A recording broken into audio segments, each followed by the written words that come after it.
Today, ladies and gentlemen, I would like to introduce you to Lord Bailey Midkiff.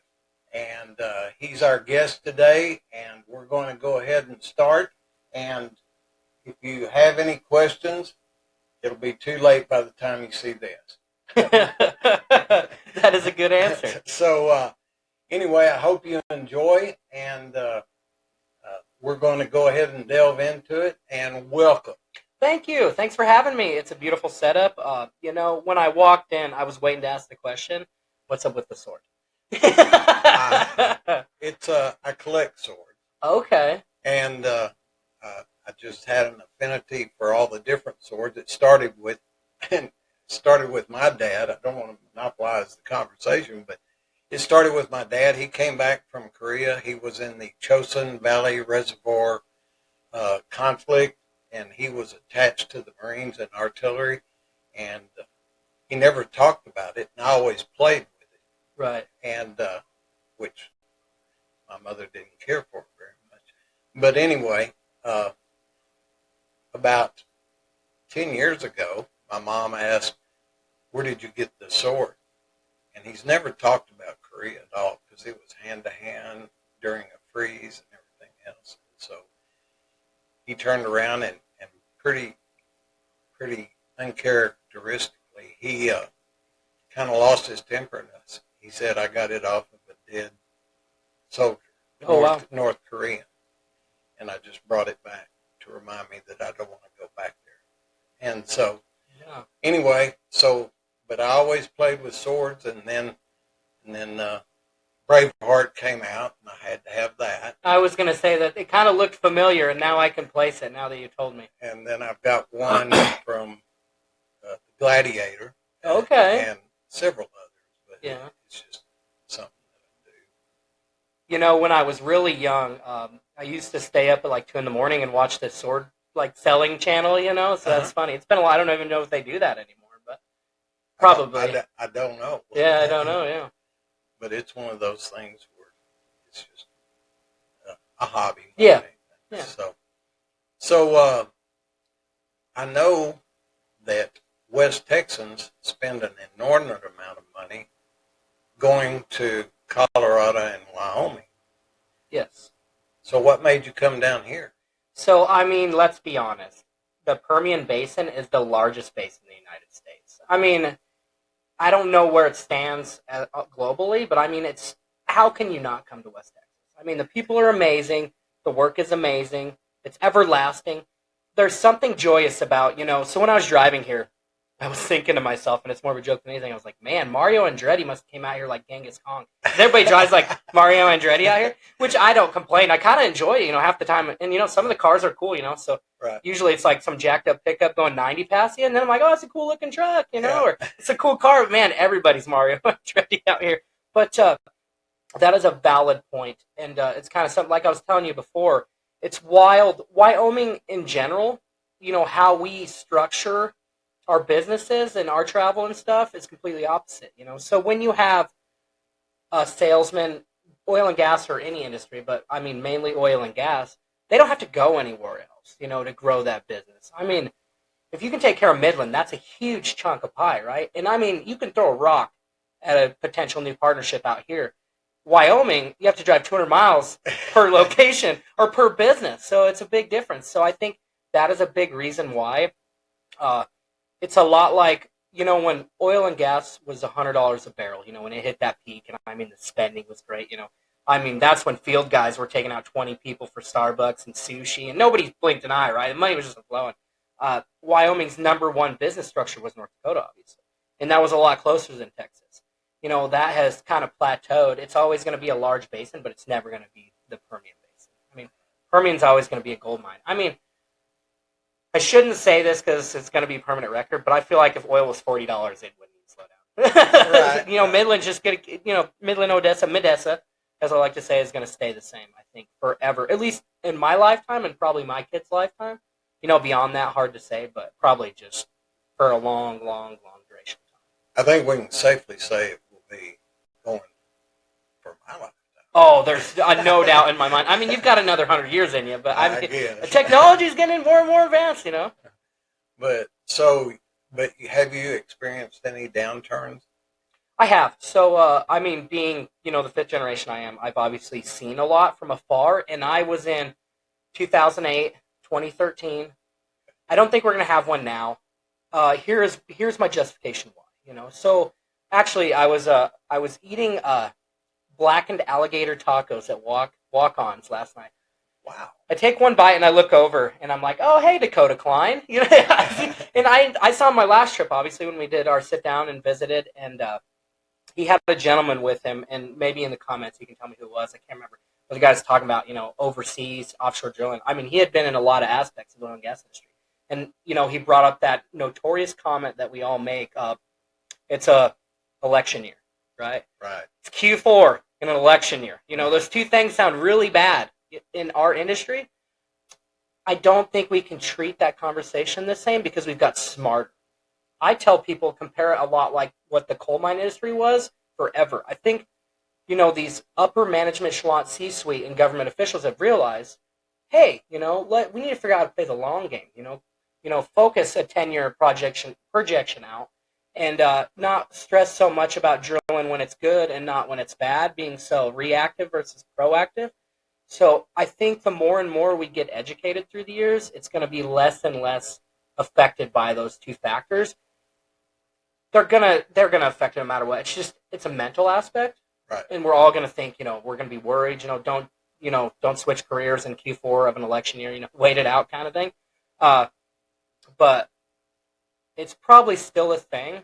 If you look at how would you put it? If you look from more of a technical standpoint, it has nothing to do with it, right. Theoretically. I mean, wars are our best friend. It sounds terrible, but an oil and gas war is our best friend. If we're in war, we're making money. That's a harsh reality. And there's some other key factors that we could really dive into that affect the actual price. But I mean, I think we got to be more understanding that it's not so much that like it used to be. Right. Well, and a lot of people are not aware that they equate oil production and natural gas production and everything else with the bad oil field. But they don't understand that 6,000 other materials, things that we use daily, like makeup, I don't do makeup, but not yet. I mean, hey, the more and more you do these, you might get a powder room. Yeah. Right. Yeah. And get rid of the shine. Oh, I mean, I think the shine's pretty sweet. You got to keep that. It's your signature touch. But it's one of the things that the 6,000, even if they go to electric vehicles, the plastic on the inside is a petroleum derivative. Well, what piece of material on that car isn't oil and gas related? The tires. I mean, the more and more you look at it, the tire thing. I'm not going to go down this rabbit hole, but I want to say it on your thing so people research it. They were doing a study about the pollution of tire rubber. I kid you not.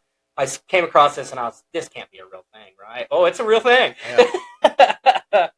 It is. And so I read where you either are or were a member of Agua. Are you still a member of Agua? I am. Yes, I am. Okay. I like Agua. I've never heard anybody call it Agua. That's catchy. It is? I think so. I'm gonna borrow it. That's how I'm gonna pronounce it now. Work. Yeah. For those of you that don't know, Oil and Gas Workers of Association is a organization that I'm affiliated with, and obviously you are too. And it's one of the people that speak up for our industry, and we deal a lot with politicians. And yeah, I've interviewed some pretty high up people that are rerunning, and I'm going, I don't feel worthy to interview them, but at the same time, I want to make sure our industry interests are protected. Yeah, for sure, absolutely. I agree. But, so, how do you like it? I love it. So, when I'm describing to people out west, and that's the big thing, is when I joined Agua, the Oil and Gas Workers Association, I'm the Oil City chapter president. That's what we came up with. A cool name, right? And it is.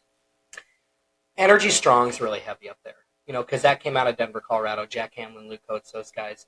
And they were really active for a while. But I think the difference is we're a lot of the same, but Energy Strong is focused on putting together these events and getting that money to support politicians.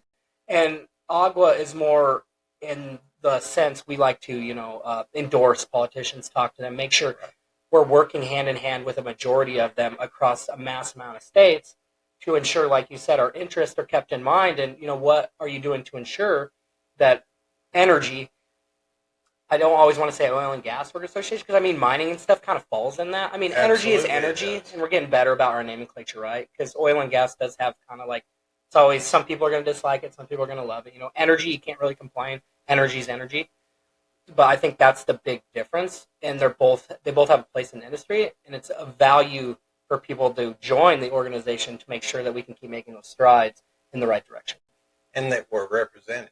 Right, absolutely. And Matt Code has been up in Pennsylvania with Mr. Trump, President Trump. So when the assassination attempt happened, a week before that, Matt Code called me. If you're listening to this, Matt, check this out. He calls me and he says, "Hey, what are you doing Saturday?"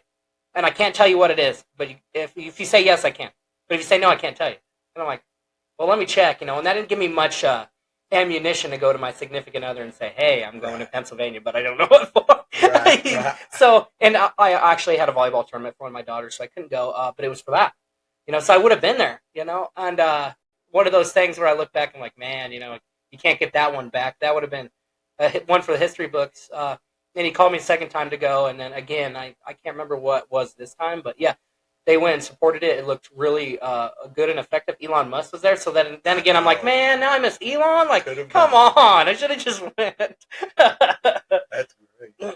So, well, maybe they can change the name to Magua and put mining in there. Oh, you never know. We'll have to talk to Matt about that. Yeah, it's kind of hard because the marketing's already out there and stuff. In Agua, maybe we can just put anything with Agua because, when you say oil and gas, it's just the same nomenclature as if I walked in and say, hey, I sell rubber bands. Well, we don't use rubber bands. Well, I'm not here to say rubber bands. We sell all this too, So it kind of shuts down the mind. Right. So Agua's, I'm gonna use that. I appreciate that. I'm gonna steal that from it. Or borrow it for a better term. There you go. Yeah. That'll work. So, you're in sales. Yes. And you work with Paradigm Hydraulics? That is correct, yes. Okay. I did a little research. Hey, no, thank you. Yeah, you're dead on. And when I did, I learned a lot. And for those of you that don't know, you might explain a little bit what all it entails, because I was fascinated with it, because I worked on the drilling side and then left it. Yeah. I didn't worry about how to get it out of the ground. You were just focused on making a hole. Everybody's got their avenue in the industry, right? Right. So Paradigm Hydraulics is unique in the sense that our niche market and our partnerships are based off jet pumps, H pumps, saltwater disposals, really specific to the positive displacement pumps and other model of pumps. So really, we deal with a lot of E&P operators. That is the big focus, the big focal point, for locations. Some of our competitors, they do more a wide range. So that's what separates us. We want to focus on what we're fantastic at, we're amazing at, and give that amazing service and customer service to the end user or whatever partnership it may be. Okay. Yeah. So you're going to be down here for a while? So right now, obviously my schedule is ever changing with all the constant travel, and I cover so many states. So I cover what I call the Rockies in the Permian Basin. So the Rockies to me is everything that touches Wyoming. So North Dakota, South Dakota, Utah, Colorado, and then you kind of branch out. The more and more you find sweet, fascinating aspects, the more you reach out. And then obviously the Permian Basin. But right now I'm coming here about a week, a month. Okay. Let's be honest, it's probably not enough because there's so much going on here. But, I am one guy. Right. And I travel a lot. I've been driving it, not flying it, just because there's a lot I can achieve on the way as well. Yeah. Yeah, so utilizing my time wisely, I think it's something we all try to do. We all find ourselves being complacent from time to time. But I understand that. At one time I worked for a company that I was regional safety manager. I've not always been in safety. I'm not the most liked guy in the oil field. I was going to say, that's kind of like a sore situation for most individuals. But what the deal is I was able to travel up there, and I accidentally went to uh, North Dakota. Okay, accidentally. I like that choice of words. Well, I intended to catch it before winter blew in, Oh, and I didn't make it in time. yeah. And it was the coldest I've ever been in my life. Was it negative? Oh negative -20, something in the lines of I that. think it went worse than that. I believe it. It was just, and I found out that contacts are not your friend in that kind of cold weather. Oh yeah, I mean they don't want to deal with it any more than you do. Right. Yeah. And so anyway, it was just cold, and I had to go up there because we had a guy that was his electric heater for his engine wasn't working. Like the plug-in. The plug-in. Yeah. Heater block. Heater core block. Yes. Yeah. And he decided he was going to heat it up with a bucket of cottonseed hulls and diesel, and put the bucket under the engine to keep it warm, and it did. Okay. It burned up the whole engine. I was just gonna say, how did that end up? And I had to go up there and do the accident investigation report. Yeah. And I'll never go back up there during the winter. It was the scenery was beautiful. We flew in that trip. I've been up in the summer, and it's God's country up there. Super green, just the moisture though is a big part of that. Right. Yeah. You know, it's funny. 2012, man. I think Floyd Bisbee would know. I'll have to ask him. But I did a 2-year stint in Minot, North Dakota. So I was working for Baker Hughes at the time. I started at the bottom, like washing parts, worked my way up, and a gentleman by the name of Alan Jennings went up to start the new facility in Minot, North Dakota for Baker Hughes. I think it was Intech at the time. I think they call it AMO now. So like mud motors and MWD tools. That's what we built in shop. I was doing a rotation to train the guys up there in North Dakota, and I was really like hardcore worked all the time. I think my first week we did like 100, or first 2 weeks was like 190 hours. Like we're talking like you got home, you had an ice cold beer and bread, and you're taking a shower, and your phone was ringing while you're in the shower. Oh, right. We got to come back. Like it was nonstop. Those were crazy times. They conned me into moving. Long story short is they kept sending me an offer, and it kept getting better and better. Well, I was sitting there one time drinking a beer, and I get this call from a guy named Kevin Champagne. And I'm pretty sure he's still with Baker Hughes. He was out of Lafayette. He goes, hey. He goes, I hear that they made you the best offer I've ever seen for that role. And you would be the youngest supervisor Baker Hughes has ever had. He's like, if you do not take this job, I will remember that when you try to get advancement in the future. Kind of blackmailed me, right? I took, needless to say, we ended up moving. So I did a 2-year stint. And I'm not going to lie to you. There's 2 ways you pitch North Dakota. When you live there, you say, oh, it's not that bad. It's just like home. When you leave there, you say you're never going to go back. Right. That's exactly right. But all of the area, and when we started off, I said Texans pay a lot of money to go up north in that way. We've got a fascination with bumps in the ground because we live here. I think it's a human aspect, and man, I'm sure I'm going to upset somebody or hurt their feelings, but I mean, it's jumping over $1 for $1. Right. You have all this in your backyard, but you want to go to North Dakota and get in that basin. I was like, why don't you focus on the fact that you have a gold mine in your backyard? You know, but I mean, I get it. You know, and you want a little piece of the pie. And honestly, maybe I should take that back because a lot of it usually is customer driven. You know, maybe they have a customer that's there and they say, hey, will you do it up there? And then that's kind of how they end up being there. Right. You know, but North Dakota and Midland are always going to be saturated markets because they've been around so long. Right. You know, they're not new. I mean, that's true. That's true. So, tell me a little bit about your company. Is it just a couple of 3 or 4 straight states going right up the Rockies, or? No. So actually, the company started out of Bakersfield, California, and they still have a facility there. So Bakersfield, California, Gillette, Wyoming, Williston, North Dakota, San Antonio, Texas, and Midland, Texas, are all locations. Yeah, and like I said, it's really focused on that specific market. I mean, we dabble in some other stuff, you know, be it parts for displacement pumps and some other things we can assist with. But I mean, that's really, we're amazing at it, and we want to ensure we stay that way. Don't get too far out of, you know, what we're super effective at.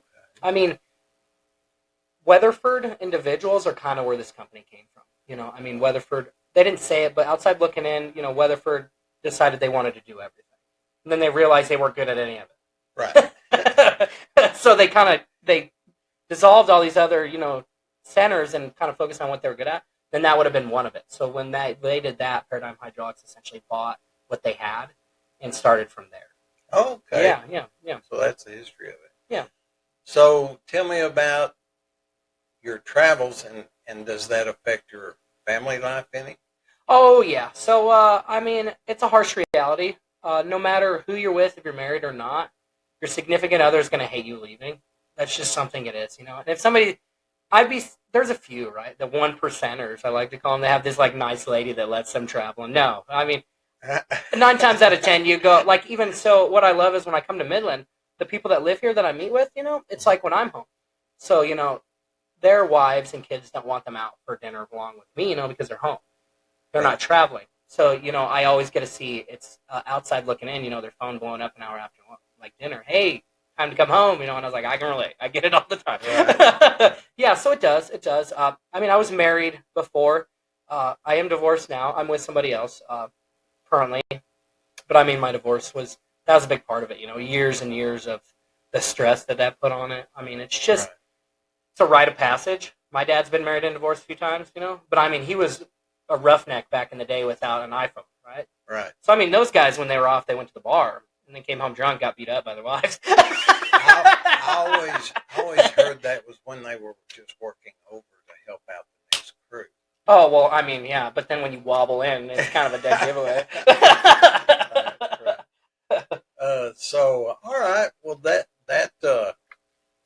tells a lot about our life in the oil field. Because there's so many things in common that we share, regardless if we're in the same part of the industry. It all weaves together because the hours are relentless, especially when you're young, and they take advantage. Some families don't recover from that. Oh, for sure. It's just a harsh reality. It's one thing that just comes with it. That's not a good thing to say, though. It sounds bad when I spit it out that way, but it's true. It is true. We've got a lot better at it. I wanted to write so I had this little thought, right? I wanted to write a book that had all these stories from the old school guys, Mm-hmm. and put them all in a book. And then I thought to myself, man, that might be an eyesore for the oil field. I was like, we're trying to create a better image, and I'm just going to put out this book that tells you all this awful stuff they did. So I haven't done anything with it, but I'd kind of like to, and just hear those stories because there's some crazy ones. I've heard some crazy ones from my father alone. So you got to think, late 70s, 80s, my Uncle Leon, I always hear stories about him. He's wild. He was the youngest. My dad had just bought a new Trans Am. And my Uncle Leon was working derricks or something for him, and he took it to go to town and was pounding beers on a gravel road and totaled that thing out. Oh, man. Didn't get a scratch on him, but bent the car like this, Oh, yeah, no. ran into a hill, it's stuff like that. And there's a lot of those out there, The red Halliburton LTD days when they had them Halliburton cars, There's tons of stories about those that I'd like to hear. So those are probably stuff we shouldn't podcast. Maybe just in a private room. In your defense, that's what I do, and I write for the Permian Basin Oil and Gas magazine. Okay. On the safety portion. I just followed that, actually. You did? Yeah. And I put in the stories that we had because back in the day, it was wild. Well, yeah, it's a whole different world, Whole different world. We have definitely, hard hats weren't always a thing. There was stuff that FRs, came to fruition. Wasn't T-shirts, ripped sweatshirts, with the arms off. That's a notorious one. I think everybody had one of those. Right. And it's one of those that I think it's important, and it would be great if you did write them, because I encourage it because I'm one of the reasons I retired was to do the podcast and also to finish the writings. I've got 2 or 3, 4 books started. Oh wow! So you're like me with cars. You start another book instead of finishing one? Yes. Yes. Good. I have a bunch of cars that don't run, and I'll probably buy another one. And the place that I came from, we had a bunch of guys that do car shows and everything else that. And one races a Studebaker. I think it was a 56 or 55. Oh, cool. Gasser. Uh-huh. Yeah. And that could be an addicting hobby. I think every hobby becomes expensive once it's worded as a hobby. I think there's no way around that, and nothing's cheap anymore. That's the truth. Yeah. But anyway, that's the stories. I think you would be. I think people would find it interesting because I do. Maybe what not to do. Maybe if I present it in Right. a way that's more like derivating towards what the positive, atmosphere we want to put out there versus what it used to be. Right. Yeah. Because back in the day, we would all be run off and doing a different job than what we're doing now. And going back to the personal side, my last job that I had, the owner said, yes, I need a safety guy, and so you're in. And, I think I know where this is headed. And he says, I expect 40 hours a week. And I go, a part-time job? Oh, wow. And he laughed, and he goes, part-time? I go, well, I don't do just 40 hours. I can't do 40 hours. I get up at 4 in the morning. And he goes, okay, whatever, but I'm only paying you for 40. I'm going, okay, that sounds good. And I worked 3.5 years there. Yeah. But anyway, that's how the oil field is it seems like sometimes the families are casualties of our industry. Oh, drastically, yeah. And then sometimes it's a godsend of relationships and everything else. Yeah. And so I was just curious, it affects everybody, and I like to hear the stories because it's changed, I think. I think it's getting better. It is. I think a lot of it is driven by the fact that it's so hard to find people that want to work in any industry in general. Right. So they were forced to adapt and get creative. It's kind of interesting to see, some of these people are real creative. The schedules they make to not do overtime. And I mean, let's be honest. These companies got smart in realizing, oh, hey, well, we want them to work all these hours. That's, a go-getter guy. It's costing them a ton of money. Right. Overtime is not cheap. So when they figured out, oh, hey, we're losing money because we're making them work more hours, maybe we should do something more effective about that. So that was another driving factor, of course. And I've seen some, and I wish I could spit one out, but I've seen some wild ones where they like a 5-3-2, and not overtime, and they got all this work done, and split up between different groups and crews and different industries. So it's interesting, to see what people find effective and what's not effective. And that's true. And then one thing that also nudged me out of the business is Nudged you? Nudged. Because I still sometimes go, man, I miss getting with the guys early in the morning and right. finding out what they're doing. But it was one of those things where how much is enough and what's it worth? Right. Right. But anyway, it's a great industry, and I encourage it. And the only thing that really pushed me out was my ability with electronics and computers. Oh, okay. Because I do well. I'm up to 10 words a minute. So on typing. So yeah. That's pretty bad. I mean, I know tons of people when I go in their office, they still do this technique, That's fine. So, I mean, don't feel bad. I mean, it's a thing. Technology is definitely getting more and more advanced. I think, how would you, I don't want to say naysayers, but yeah, I mean, there's a lot of people that are just coming to that time where they don't want to adapt, or it is getting super harder to adapt. Right. And that's just a reality. I mean, my time will come, I'm sure. I mean, who knows what will come forth in my future. But you're adept at it, are you not? Oh yeah, I mean, I'm pretty effective at technology. I mean, I learn something new every day. There's always so much. Right. But yeah, I mean, I'm not gonna say I enjoy it. I got kind of an old school mentality. I prefer not to, but it's just what it is. Right. Yeah. Well, I appreciate it very much. You coming and taking your time to visit. No, I'm glad. I've always kind of wanted to meet you in person. I mean, of course we cross paths with Agua and the other events, and I mean just social media platforms, and I mean so it's good to kind of sit down, reminisce, shoot the information. You see how you don't have to edit that out was cuss great. Word. Yeah, that was great. Yeah. I'm going to use that in the future. That's funny. So, but I thank you so much for your time, and later on, when I get 3 or 4 or 12 or 90 more under my belt, I'd like to try it again. Oh, we can definitely do that. I live by one key, comment is, it's not that you don't have time, make time. I can always make time, and everybody can, There's nothing worse than it's not my job. I'm like, oh, here we go. Yeah. Pack your stuff and hop in your car and leave. Yeah. Because we've had some that just don't bend, Some people. Oh, man, I've dealt with some characters. I assure you. Yes, I've heard a lot. I can't say I've heard it all, but I've heard a lot. Right. Yeah. I don't think anybody's heard it all because there's some. Donald Trump, maybe. Well, that's true. That's true. Hey, Donald, comment below. So anyway, well, that's about it. I think we're going to go ahead and wrap it up, and thank you so much. Thank you again for having me. No. You got a lovely setup here, and I get to see your swords and all that. And I mean, it's a win-win. Well, we'll do it again. We'll do it again. Do a follow-up. Yes, I love it. Great idea. All right. Thank you.